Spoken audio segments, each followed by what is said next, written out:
नमस्कार विद्यार्थी मित्रों।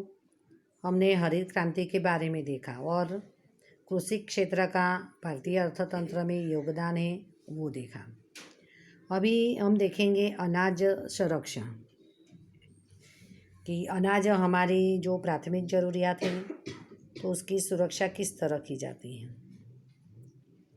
आज किसी भी देश के लिए अन्न सुरक्षा आवश्यक है, कोई भी देश, क्योंकि लोगों का जो मुख्य जो प्राथमिक ज़रूरियात है वो उस पर टिकी हुई है। यदि अनाज की मांग बढ़ती है एवं अन्न बड़े पैमाने पर आयात करनी पड़ती हो तो उस देश की राजनीतिक स्वतंत्रता खतरे में पड़ती है।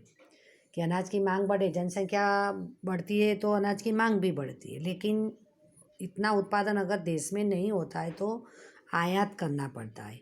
तो जब आयात करने की परिस्थिति आती है तो देश की जो स्वतंत्रता है, राजनीतिक स्वतंत्रता, यानी वो खतरे में पड़ती। कहने का मतलब है कि जो हमारी मुद्रा है वो विदेश में चली जाती है और हमें खर्च अधिक करना पड़ता है। तो खर्च अधिक करना पड़ता है तो वो खतरे की ही बात हुई ना। हरित क्रांति के कारण हमने आगे भी देखा कि अनाज के उत्पादन में स्वावलंबी बने, यानी कि हमें अनाज की आयात नहीं करनी पड़ती है और अनाज के उत्पादन में वृद्धि के साथ देश की जनसंख्या में भी वृद्धि हुई है। तो हम सब जानते कि हम जनसंख्या वृद्धि में भी दूसरे स्थान पर है, शायद पर 50 तक तो प्रथम पर पहुंच जाएंगे। तो 1951 में देश की जनसंख्या 36 करोड़ 10 लाख थी, परंतु आज 135 करोड़ से भी अधिक है। तो उसके कारण अनाज की मांग बढ़ती है। अभी ये चार्ट में भी आप देखो कि 2009-10 में अनाज का उत्पादन कितना होता था, 11 में देखो कितना बढ़ गया, 11-12 में उससे अधिक, 11-12 और 12-13 में लगभग समान जितना है और 13-14 में ज़्यादा बढ़ गया है और 14-15 में थोड़ा कम है। और धान का कितना उत्पादन है, गेहूँ का कितना है वो भी आपको दिया है, वो आप एक बार देख लेना। उसके बावजूद हमारे देश में लास्ट 5 सालों में अनाज का उत्पादन बढ़ा है। 1950-51 में भारत में 51 करोड़ टन अनाज का उत्पादन हुआ था, जो बढ़कर 13-14 में विक्रम स्तर यानी 265.4 करोड़ टन हुआ। 51 में से सोचो, आज हमारे पास इतना अनाज है कि देश की न्यूनतम आवश्यकता पूरी की जा सकती है।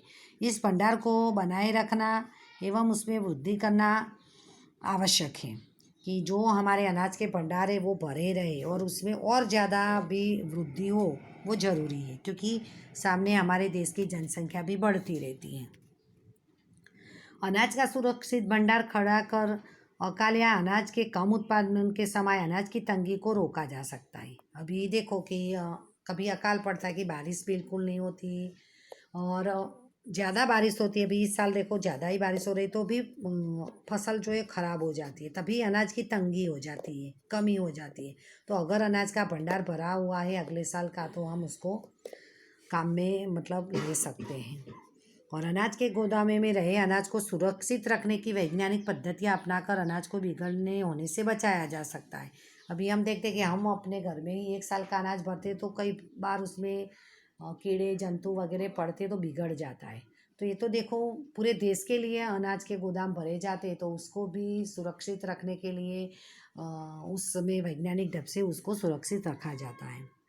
यह अनाज हमारे हजारों गरीब जो परिवार है उनको मुफ्त देकर भूख मिटाई जा सकती है। ऐसे जिसका बीपीएल कार्ड होता है उनको मुफ्त में ही अनाज दिया जाता है। 2 रुपये किलो गेहूँ, कुछ इतना ही भाव होते हैं चावल गेहूँ के। और अभी तो ये कोरोना के समय भी आपको पता होगा कि सबको मुफ्त में बीपीएल कार्ड धारकों को भी और एपीएल वालों को भी तो 2 महीने सरकार ने मुफ्त में अनाज दिया था। अनाज का बिगड़ना रोकना समय की आवश्यक मांग है। तो अनाज के संग्रहण और प्रबंधन की व्यवस्था सुदृढ़ करनी अत्यंत आवश्यक है कि अनाज का संग्रह करना, उसके लिए गोदामों की व्यवस्था और उसको सुरक्षित रखना, यानी अनाज पूरे साल तक बिगड़े नहीं, वो बहुत ही ज़रूरी है। सरकार खाद्य सुरक्षा कानून फूड सिक्योरिटी एक्ट द्वारा गरीबों तक अनाज पहुंचाने की व्यवस्था कर अच्छी शुरुआत की है। तो ये देखा हमने अनाज संरक्षण। अभी लास्ट हमारा चैप्टर का जो पॉइंट है भारत की कृषि पर वैश्वीकरण का प्रभाव। अभी हम आगे जो लेसन में सरकार की जो नीतियाँ हैं वो पढ़ेंगे, उसमें वैश्वीकरण भी एक नीति ही है। तो वैश्वीकरण से खेती पर क्या असर हुई है? तो भारत का किसान अपनी कृषि उपज को वैश्विक बाजार में बेचकर फायदा प्राप्त कर सके, इस उद्देश्य से कृषि के क्षेत्र में वैश्वीकरण नीति अमल में लाई गई है।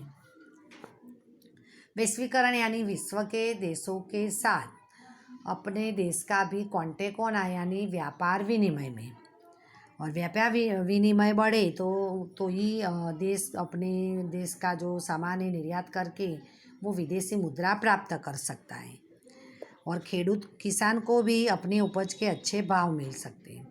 वैश्वीकरण के कारण कृषि के क्षेत्र में कुछ परिवर्तन आए हैं, जो कृषि फसलों के आयात निर्यात की प्रक्रिया सरल बनाई, यानी आयात निर्यात करने में जो प्रक्रिया थी वो जटिल थी, तो उसको सरल बनाइए कि सरलता से किसान आयात और निर्यात भी कर सके। गुजरात में से कपास, मिर्च, तेल, चीन के बाज़ारों में से एवं विश्व के विविध फल भारतीय बाज़ारों में मिल रहे हैं।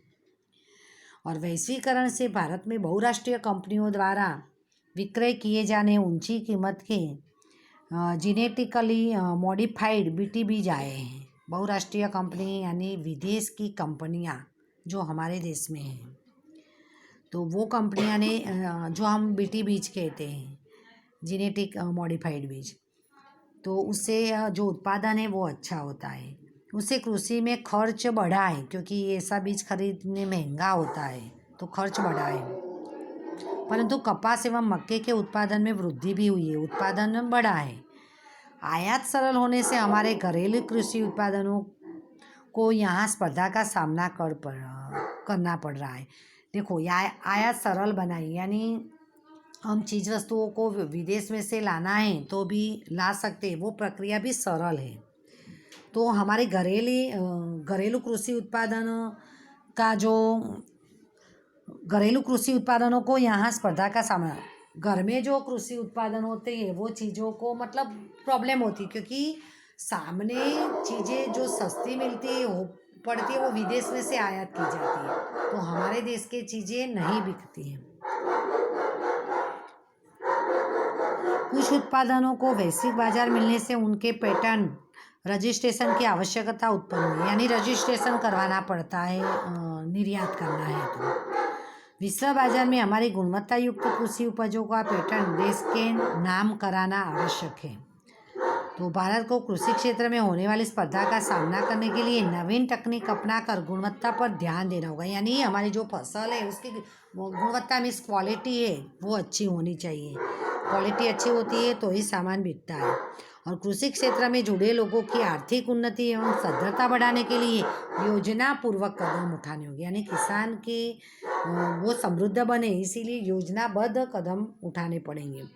हमारी बढ़ती हुई जनसंख्या एवं भविष्य में बढ़ने वाले कृषि उपज की मांग के साथ, अभी जनसंख्या बढ़ेगी वैसे लोगों की खाने की चीज़ों की मांग भी बढ़ेगी, तो उसके साथ आर्थिक प्रगति की विकास यात्रा को बनाए रखने के लिए वित्तीय हरित क्रांति के लिए ठोस व्यूह रचना बनानी आवश्यक है। यहाँ पर हमने पहले भी देखा कि हमें दूसरी हरित क्रांति लाने की ज़रूरत है, क्योंकि कृषि उत्पादन में दूसरे देशों के सामने हमारा देश आज भी पीछे है।